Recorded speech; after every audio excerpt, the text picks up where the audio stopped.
নমস্কাৰ বন্ধু বান্ধৱীসকল, স্বাগতম জনাইছোঁ সকলোকে জ্ঞানৰ ভঁৰাল ইউটিউব চেনেলটোলৈ। আজি আমি এইটো ভিডিঅ'ত আলোচনা কৰিম যিটো ASSEB গুৱাহাটীৰ তৰফৰ পৰা ৰিকুৱাৰমেণ্ট ওলাইছে, দুটা ভেকেঞ্চি আছে। সেইটোৰ ওপৰতে আজি আমি এইটো ভিডিঅ'ত আলোচনা কৰিম, কেনেকৈ এপ্লাই কৰিব, কি কোৱালিফিকেশ্যন লাগিব, চেলাৰী কিমান হ'ব, সম্পূৰ্ণ এইটো ভিডিঅ'ত আলোচনা কৰিম। তেন্তে বলক ভিডিঅ'টো আৰম্ভ কৰোঁ। অকণমান স্ক্ৰল ডাউন কৰিলে আপোনালোকে দেখিব পাইছে Assam state school education board অৰ্থাৎ ASSEB তৰফৰ পৰা ৰিকুৱাৰমেণ্ট ওলাইছে, যাৰ লাষ্ট ডেট হৈছে 31 আগষ্ট। যদি আপোনালোকে এলিজিবল হয় 31 আগষ্টৰ আগতে আপোনালোকে এপ্লাই কৰিব লাগিব। এপ্লাই কৰা প্ৰচেছটো মই কৈ দিম সুন্দৰকৈ, আপোনালোকে চিন্তা কৰিব নালাগে। যিটো আপোনালোকৰ অৰ্গেনাইজেশ্যন হৈছে সেইটো হৈছে Assam state school education board অৰ্থাৎ ASSEB। টোটেল ভেকেঞ্চি হৈছে দুটা, আৰু এইটোত পষ্ট গ্ৰেজুৱেট নতুবা MBA হ'লে আপোনালোকে এপ্লাই কৰিব পাৰিব। আছাম গভটৰ জব হয়, ঠিক আছে। অকণমান স্ক্ৰল ডাউন কৰিলে আপোনালোকে মেইন যিটো পোষ্ট আছে পোষ্টবোৰৰ ডিটেইলছটো দেখিব পাৰিব। ডেপুটি কণ্ট্ৰলাৰ অফ এক্সামিনেশ্যনছ পোষ্টটোৰ নাম, টোটেল ভেকেঞ্চি এটা, আৰু আপ টু 44 ইয়াৰ্ছলৈকে আপোনালোকে এপ্লাই কৰিব পাৰিব।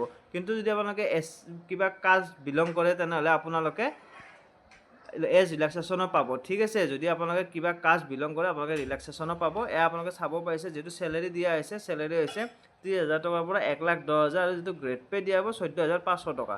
য'ত আপোনালোকৰ কোৱালিফিকেশ্যন বিচৰা হৈছে post graduate in arts science commerce with list 60% mark আপোনালোকে পাব লাগিব।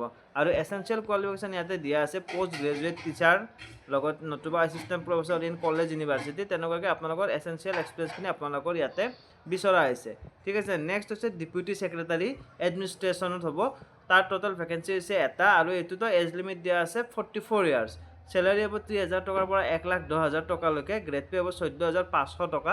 নেক্সট আপোনালোকৰ এইটোত কোৱালিফিকেশ্যন বিচৰা হৈছে পষ্ট গ্ৰেজুৱেট ডিগ্ৰী আপোনালোকে আৰ্টছ নতুবা ছায়েন্স নতুবা কমাৰ্চৰ পৰা 60% মাৰ্কৰ সৈতে যদি আপোনালোকে পষ্ট গ্ৰেজুৱেশ্যন কমপ্লিট কৰিছে আপোনালোকে এই পষ্টটোত এপ্লাই কৰিব পাৰিব। লগতে এছেঞ্চিয়েল এক্সপিৰিয়েঞ্চ ইয়াতে দিয়া আছে PGT in a higher secondary নতুবা assistant professor in a school in a college নতুবা ইউনিভাৰ্চিটি। তো তেনেকুৱাকৈ আপোনালোকৰ এই এক্সপিৰিয়েঞ্চটো আপোনালোকে বিলং কৰিলে আপোনালোকে এই পষ্টটোত এপ্লাই কৰিব পাৰিব। ইয়াতে এজ ৰিলেক্সেশ্যনো পাব। যদি আপোনালোকে SC ST P নতুবা ST এজ হয় তেনেহ'লে আপুনি 5 ইয়াৰ্ছ এটা ৰিলেক্সেশ্যন পাব। OBC MOBC হ'লে 3 ইয়াৰ্ছ ৰিলেক্সেশ্যন পাব। আৰু এই পষ্টটোত এপ্লাই কৰিবলৈ আপোনালোকে জেনেৰেল কাষ্ট হ'লে 1,000 টকাৰ এটা ডিমাণ্ড ড্ৰাফ্ট, নতুবা আৰু SC ST হ'লে 500ৰ ডিমাণ্ড ড্ৰাফ্ট এটা আপোনালোকে পে' কৰিব লাগিব। ইয়াতে দিয়া আছে পে'মেণ্ট মড হৈছে ডিমাণ্ড ড্ৰাফ্টৰ জৰিয়তে পে'এবল এট গুৱাহাটী নতুবা চালানৰ জৰিয়তে আছাম কোঅপাৰেটিভ এপেক্স বেংক, ঠিক আছে।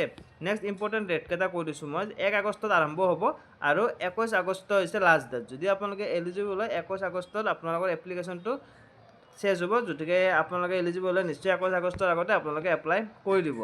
আৰু যদি সবিশেষ জানিব বিচাৰে তেন্তে আপোনালোকে এই যিটো ৱেবছাইট দেখিছে অফিচিয়েল ৱেবছাইট ভিজিট কৰিব। তাত আপোনালোকে এপ্লিকেশ্যন ফৰ্মখনো পাব। এপ্লিকেশ্যন ফৰ্মখন ফিল আপ কৰি আপোনালোকে ডাউনলোড কৰিব।